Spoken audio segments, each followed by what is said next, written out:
Hello, and welcome to Art from Heart Beyond the Canvas. I'm your host, Avni Shriram, the founder of Art from Heart, and today we'll be diving into the world of art and healthcare. We're thrilled to have Dr. Hiral Khatri as our guest. Dr. Khatri is the CEO and founder of OT Park, a center for pediatric occupational, speech, and sensory integration therapy services in the form of in-person therapy, AI-based services, telehealth, etc. She was the chief provider of Get at Your Home Activity Box. Dr. Khatri has been awarded as Top 100 Healthcare Visionaries for the year 2021 for her constant and tireless efforts in finding innovative care provisions for the community. She has been awarded as the Entrepreneur of the Year by OTAC, Occupational Therapy Association of California, to honor her unique entrepreneurship in occupational therapy. Apart from the maestro of online and in-person therapy, Dr. Khatri is a passionate leader in the profession and chairs different leadership positions at the state and national levels. She's the director for California for American Occupational Therapy Political Actions Committee and private practice network coordinator for OTAC. Dr. Khatri is an evidence-based researcher and reader. She loves to travel, drink coffee, and write blogs. She's a passionate Californian who loves beaches and mountains as her favorite hangout places, and she calls herself a social butterfly who loves to visit events, share and gain knowledge, and meet like-minded people. Thank you for joining us today, Dr. Khatri. We're excited to have you as our guest and to share your journey with our audience. Thank you, Avni. Thank you for a wonderful bio. Thank you so much. And Of I'm really course. excited to share whatever the questions you have to your audience. Yeah, absolutely. Awesome. Yeah, so let's dive right in. I'm really excited too. So Okay. the first question I'd like to ask you is what initially inspired you to pursue your field?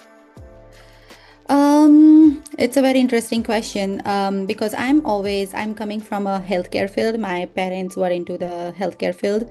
So I have always been drawn into both the worlds because I personally love creativity, like Mm, art and crafts and all the things, and then also healthcare. So early on, when I was in my high school, I realized that OT, like occupational therapy, was the right place because it includes both basically, so creativity and healthcare. mm, It allows me for everything like science, healthcare, medical related like things, and at the same time, no emergencies in that, but also every mm, client is different for occupational therapists that they treat, and they make meaningful impact on children and families and also for grown-ups, but I was more prone to children and families because I was into mm, pediatrics. So yeah, that inspired me, and also seeing how OTs support, because I visited the local hospitals and everything back in India, and mm, I saw that, and they inspired me, that those hospitals and their occupational therapists, that how amazingly they were increasing the child's confidence. Spinal cord injury mm, clients they were able to do things amazingly the way they want to and per their interest.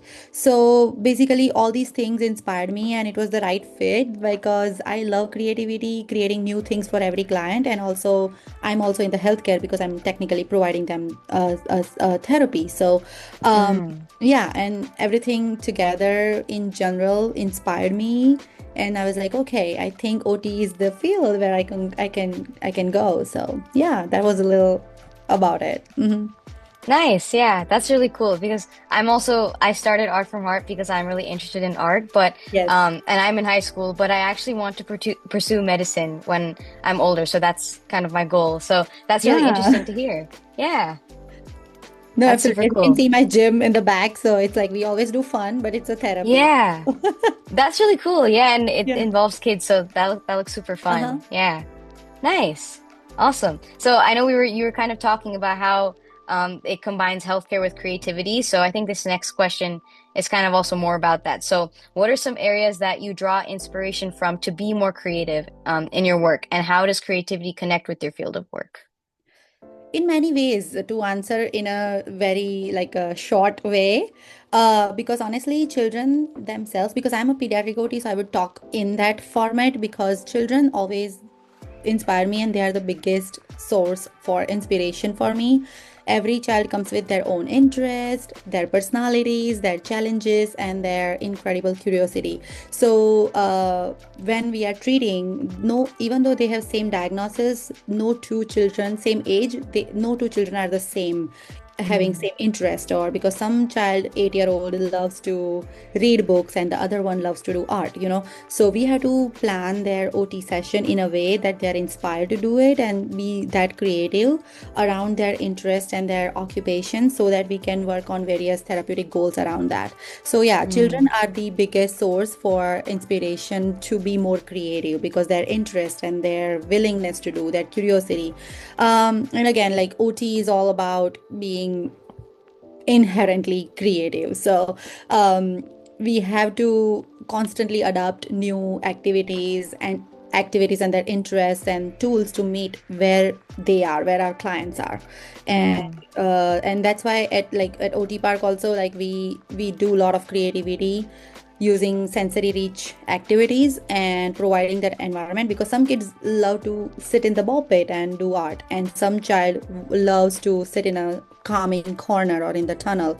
But we are working on the same paint the butterfly, but in a two different environment settings. mm. So this is how they inspire us, basically, that how they want to participate and how they can be more like ready to learn. And so yeah, so that is how, like, those are some of the areas that I would say that get me some inspiration and be more creative around that area. That's cool. I think Mhm. it's cool that you draw inspiration from the same kids Yeah. that you're kind of helping. So that's very cool. Yeah. Awesome. So Thank you. Yeah. now, yeah. So the next question I wanted to ask you is, could you share a humorous mistake you encountered in your journey and what you learned from it? Oh, it's a like if it's so many, like every day, because I'm also like I'm the business owner, right? So it's every day I'm learning something new. But the funniest one, if you would ask, like, and as you are doing this art from heart, I would say trusting kids little too much on what kind of paints they are using. Because Mm. one, like many times, even though I have learned from this mistake, but I still forget, and forget to give them washable materials, washable crayons, and Mm. also my gym, my clothes, and so those little humorous things all the time happen. And I'm learning through I mean, of course, children are teaching me all the time that what not to do and how to be careful about everything. But at the end, like, as you asked, that it's a humorous mistake, right? So I mean, we can make it again and make it fun for them. And they're part of the journey. But other than that, if I talk about like business side of it, so um, I think most funny mistake was around something creating a like marketing reel, and then we pretty much posted something about that we have like 100 spots available, kind of a thing, not 100, but yeah. So we posted that we have 10 new spots, and then on Saturday, and like our current clients were like, oh, you didn't tell us that. And we wanted Saturday spots first. So, and on social media, sometimes we had to show to get more attention, but then we Yeah. were in real trouble. They thought that we really had 10 spots, but we had only two. So that was a mistake. I mean, we should not be Mm. doing that marketing wise. So yeah, and then figure it out, but I still laugh at that. So yeah. Yeah, yeah, that's pretty interesting. I mean, that kind of reminds me because my mom, she actually has an art studio, creative like in our area, and Hmm. um, it's also pretty funny because like she also gets paint all over her clothes and everything. So it just reminded me of that. It's And she everyday works with a thing. lot of Yeah. kids. Yeah, so that makes sense. I mean, that's like probably a daily thing that happens. But Oh yeah. yeah. But yeah, I mean, it sounds like it's a really fun environment that you It is, it get is. to And you have know. to be Yeah. very careful. Yeah. Just like how, like we are always in the joggers or the old clothes, and we don't have any professional clothes. Yeah. That's pretty cool though. That's nice. Yeah. No, thank you. Yeah, of course. Okay, awesome. So this question is this one's like an interesting one. But if you could collaborate with anyone, who would it be and what project would you envision together? That's a very good question. So, I don't know if you know, because I'm based in Silicon Valley, right? So, Mm, in San Jose. So I mean, for myself, along with like healthcare and creativity, I'm very much interested in tech because of that. mm, So if some, because I'm the first one bringing AI for occupational therapy mm, and using my digital lab to bring that piece, HIPAA compliant and everything into that. So I'm like, I would love to collaborate, like if given chance to some tech company here in Silicon Valley or mm, some innovator especially who are very passionate about doing some tech related thing in the healthcare field. I mean, there are many, but yeah, of course, if given a chance that, because I'm deeply passionate about technology can enhance occupational therapy when we use it thoughtfully. And mm, just like how I said, because we already implement and integrate technology into our daily practices for those kids and data driven way, and we can get the information and we can improve our in-person therapy accordingly. So mm, yeah, I mean, if I can collaborate, I would definitely do that with some tech person or tech company if possible. So, and then we can like make some projects around how to improve day-to-day academic skills or sensor integration or gross motor, fine motor activities among children because mm, it's a sky's the limit. And when we can incorporate those like as a vision together because right now what I'm doing is at very minimal level, but if I get that support or collaboration, that will be really mm. huge. Yeah, and we can reach more clinics and more families. So yeah. Yeah, that's awesome. Yeah. No, yeah, Yeah. thank you. But this is a very good question. I mean, I didn't even think about it, but as I'm talking, I was like, yeah, I think that can be a good way because, yeah. Yeah, that's nice. And I was just thinking how would your like I know you're talking about technology and then also AI, and then I Yeah. know AI has become a big thing like more Mm-hmm. recently. So would you say that AI has like enhanced how technology can be involved in your practice? So the way we are using is that we are sending it for the home plans, so we can see on our end that what children are doing at their home. Mm, And I would say yes because we know we don't trust technically parents that when we send a homework, but because of this, they have been on top of it because they know that we can see the data at on our mm, end that how much was the range of motion or how many minutes they played this. mm, We give them homework for 5 minutes, did they complete that? And so we can design our OT sessions when we read those data on our end. So I mm, would say yes, it has improved and it is HIPAA compliant, so it's very safe for patient privacy and everything. So yeah, it has. And it has also another way has helped our therapist in writing notes and those things, just like how mm, other AIs work. But for therapy purpose, definitely, yeah, it has changed for some kids. Right? With some kids, they cannot stand in front of the screen. So that is totally okay. Like we need traditional, mm, but for 5 to 10 minutes a day at home, that's fine. We don't do it in clinic because we have so many other things to do. But that mm. helps us to carry forward our actual work in a better way so kids can improve on their therapy goals. Yeah. Yeah, that's Mm-hmm. great. Yeah, thank you. Awesome. Okay, awesome. So for our last question today, what is one key piece of advice you would offer to young people pursuing their passions?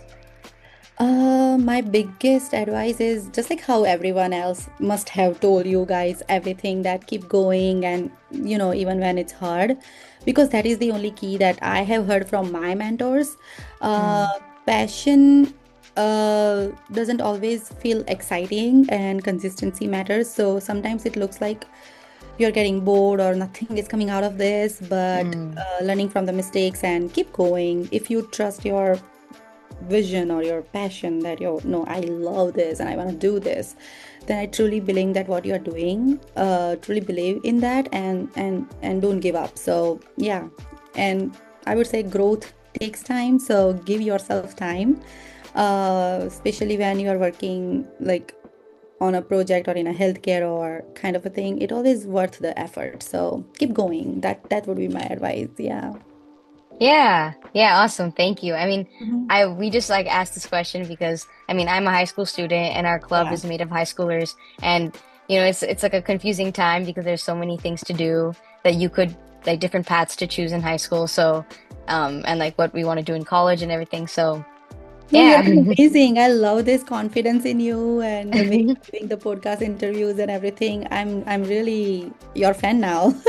Yeah, Oh, no, this is thank you. great. Yeah. Thank you so much. Yeah, I mean, I've always really liked art, so I think this podcast is a great way to learn about how like different professions use art. So, I mean, Hmm. this was a really interesting conversation we had, and I never really knew much about occupational therapy Oh, and okay. how it worked and everything because, I mean, I've been talking to different people like restaurant owners, attorneys, Yeah. different people. So this is really cool. Yeah, no, this is cool. And if, I mean, if you want to like know more, please feel free to reach out. But for your audience, like OT is not just pediatrics, it's like for from birth to older adults. What Mm, occupational therapists do is that we help them to do their favorite occupations day-to-day lives independently. So that's what our mm, main role is. If somebody wants to eat independently, we help them creating those tools or supporting them.